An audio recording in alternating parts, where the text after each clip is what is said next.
We were raised in a world that taught us to chase love, chase money, chase success, chase enlightenment.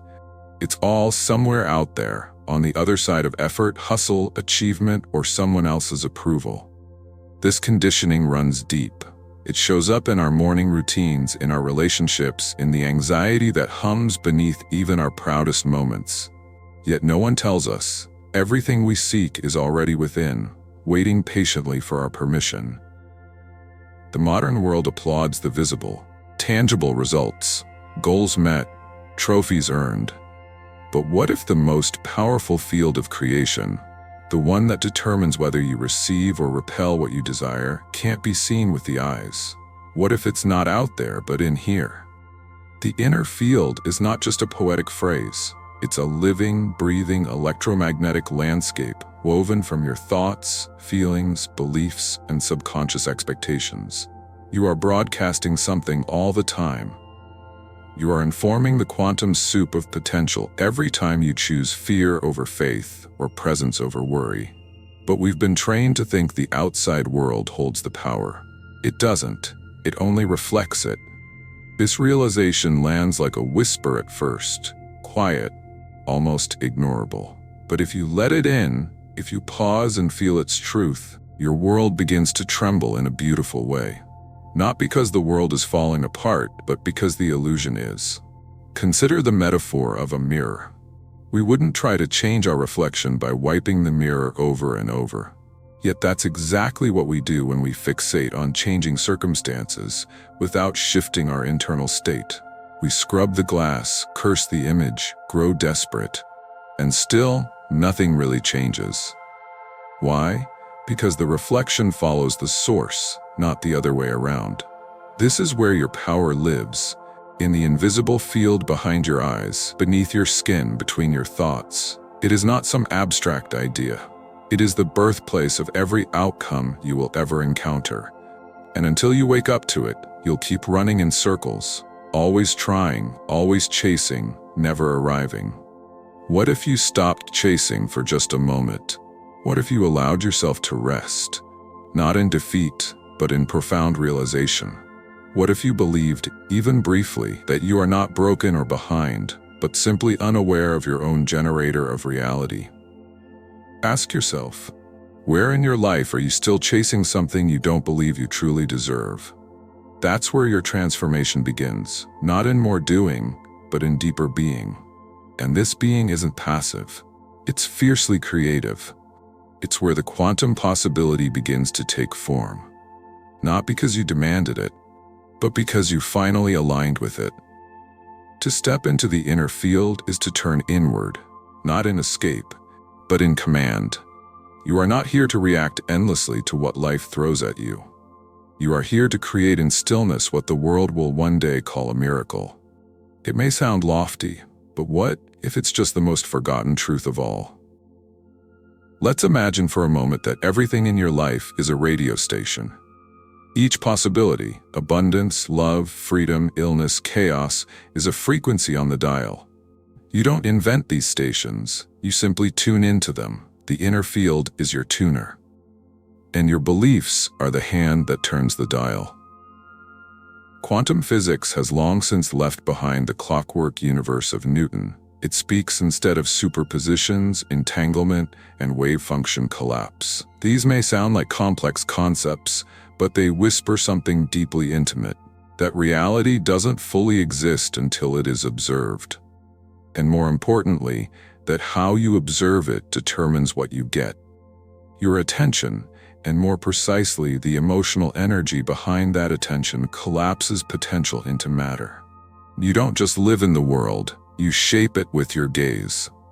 This is not mysticism, it's mechanics, but the mechanism is consciousness. When you hold a belief, especially one that is emotionally charged, it becomes a directive to your inner field. Think of it as the code running in the background of your life. If the belief is, "I'm not worthy of ease," the field tunes into experiences that confirm it. If the belief is, "I always have to struggle to earn anything," that too becomes the frequency your life plays on. And no matter how much action you take, You can't out-hustle the signal you're sending. Real change then begins not at the surface, but at the source. The mind, the heart, the energetic impression you leave on the field of possibility each day you wake up and silently rehearse who you think you are. And often this identity is inherited. From family, from culture, from past wounds. We don't realize we're carrying it. We just move through life repeating patterns that seem unrelated, but are actually the same belief wearing new costumes. You may notice this in your relationships, always attracting emotionally unavailable people, always feeling like you have to prove your worth. That's not coincidence. That's coherence, the world mirroring your inner signature. We don't attract what we want. We attract what we are coherent with. But the good news is that coherence works both ways. When you begin to change your inner signal, the world reshuffles in response. Not instantly, not always dramatically, but undeniably. Ask yourself this: what belief do I repeat so often I no longer even recognize it as optional? The moment you question it, you weaken its hold, and the moment you feel into a different possibility, genuinely feel it as though it's already true, you begin changing the field. You begin calling in a life that matches not who you were, but who you're daring to become. Don't underestimate this. Your emotions are not just passing weather systems. They are magnetic signatures. They are the messengers of your alignment. A person anchored in gratitude can transform a moment, a room, a life, without speaking a word. That's not imagination. That's resonance. So when we speak of manifesting, it's not about wishful thinking or spiritual shortcuts. It's about coherence. It's about becoming so internally aligned with the reality you desire that you tune your entire being to its frequency. Then life begins to feel less like a battle and more like a song you finally remembered how to sing. We've been taught that stillness is laziness, that silence is absence, that doing nothing is a waste. But what if stillness is not nothing? What if stillness is a portal, an ancient, ever-open technology that tunes your inner field to the vast intelligence already woven into the fabric of life? Modern life resists stillness. We are overstimulated, overinformed, and underconnected to the one space that actually shifts everything: presence. But in the quantum world, the observer matters, and presence is not passive observation. It is awareness infused with intention. It is how we plug into the matrix of all that is and signal, "I'm ready to receive." Stillness does something miraculous. It collapses the noise of resistance. It slows the ego long enough for the field to remember who you really are. And who you are is not the stress, not the performance, not the broken story repeating in your mind. In stillness, the false self gets quiet. The true self emerges. Think of water stirred into chaos, muddy, turbulent, unreadable. That's most people's inner field. But when the water settles, clarity returns. You can see what was always there. This is the power of stillness. It's not about forcing change. It's about removing interference. You don't grow the tree by tugging on its branches. You grow it by tending the roots. And roots thrive in stillness. Some of the greatest breakthroughs in science, art, and healing happened not in moments of intense striving, but in surrender, in the shower, on a walk, in the quiet just before sleep. When the mind is still, the field can deliver, because the signal is finally clear. Stillness, then, is not retreat. It is recalibration. It's you stepping away from the old loop of lack, urgency, improving, and stepping into the sacred act of listening, not to others, not even to your thoughts, but to the frequency beneath thought, the pulse of truth you've ignored under the volume of daily life. This doesn't mean you must meditate for hours or escape to a mountaintop. Stillness can be found in a single breath, a moment of awe, a pause before reaction. The field doesn't care how long it takes. It only cares how aligned you are when you arrive. Ask yourself, when was the last time I sat with myself, not to fix, not to plan, but to simply listen? In that listening, something awakens, a feeling of being held, a sense of deep okayness that doesn't depend on what's happening around you. That's not complacency. That's power. Because once you access this place, you stop looking to the world to tell you who you are. You begin to tell the world who you choose to be. It's a quiet revolution, and it begins not with effort, but with allowing. So the next time you're tempted to do more, to push harder, to scramble for control, pause. Ask, am I acting from fear or from presence? Am I tuning my inner field or blasting static into the void? Stillness is the ultimate reset button. It rewires the nervous system. It resets your energetic GPS. It reminds you are not just a participant in life. You are its co-creator. And you create best not from frenzy, but from frequency. You cannot wait for life to feel safe before you feel peace. You cannot wait for the world to approve of your value before you embody it. This is the paradox of true transformation. You must become the frequency of the life you desire before any proof shows up to validate it. In the language of the quantum, the future is not a place you travel to. It's a signal you learn to receive. All timelines exist at once, and which one you collapse into is determined by the self you choose to be. Now, that self is not a fantasy. It is a living frequency, one that already exists in the field. Your job is not to build it from scratch. Your job is to align with it, emotionally and energetically, until it becomes the dominant reality you inhabit. Most people think of change as a destination. I'll be peaceful when I quit this job. I'll feel worthy when I'm in a relationship. I'll trust life when everything makes sense. But these are backwards formulas. In the quantum field, outer reality follows inner state, not the other way around. This is not wishful thinking, it's identity engineering. You are always becoming someone. The question is, are you becoming by default or by design? When you embody the future now, you begin to rewrite the subconscious programs that have been quietly ruling your life. The belief that you're never enough. The feeling that something bad always follows something good. The idea that others get miracles, but you only get lessons. These scripts are not facts. They are echoes of a past you are not obligated to keep reliving. So ask yourself, if I truly believed my desired life was inevitable, how would I show up today? Would you move slower, with more reverence? Would you speak kinder words to yourself? Would you act with the confidence of someone who knows the outcome is already written? This shift in posture is not just psychological, it's vibrational. It teaches the field a new blueprint. It signals to the quantum, this is who I am now. And the field, being precise and impartial, begins to comply. Think of actors rehearsing a role. At first it feels foreign, the lines aren't natural, the movements feel stiff. But with repetition, something clicks. The character becomes real, not because they were born with it, but because they practiced it until it felt true. The same applies to you. You don't fake your way to peace, you practice it. You show up to your life as if it's already unfolding in your favor. You breathe like someone who trusts the process. You speak like someone who knows the field is listening. Yes, doubts will arise. The old you will beg for proof. The mind will demand evidence.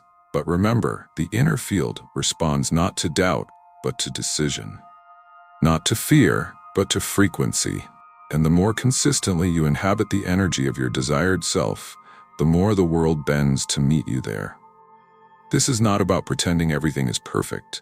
It's about embodying a deeper truth even when circumstances look the same. It's about choosing coherence over chaos. And that choice, repeated enough times, becomes your new default. So today, right now, you can begin. Not by fixing your life, but by shifting the self who is living it. When you learn to tune the inner field, consistently, deliberately, gently, you begin to witness something extraordinary. The outer world doesn't just shift, it synchronizes. People call it coincidence, luck, divine timing.